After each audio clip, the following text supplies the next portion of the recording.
Snorkeling requires no training since the snorkel allows you to breathe through your mouth when floating near the surface of the water.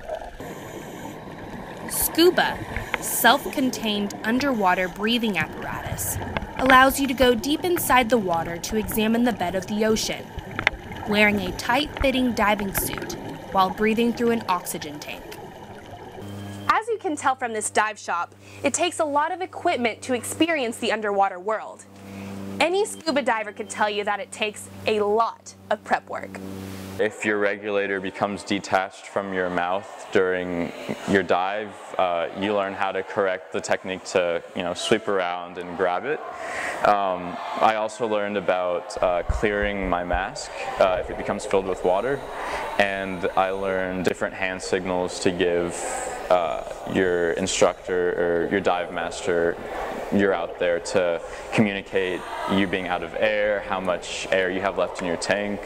You should always watch your gauge, how much air you have left, and therefore we always remind everybody, tell us when you have 100 bar. Not always wait till we ask you how much air you have.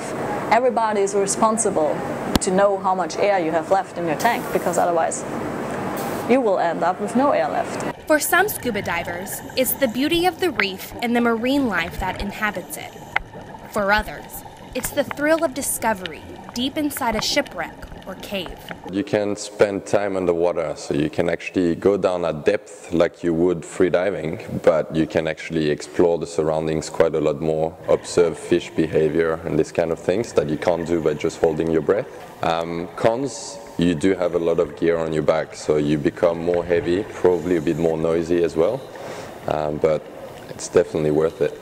Everyone has a different reason for scuba diving, but most would agree that it's for the sheer enjoyment of experiencing the underwater world, a world so far removed from ours that it will truly amaze you.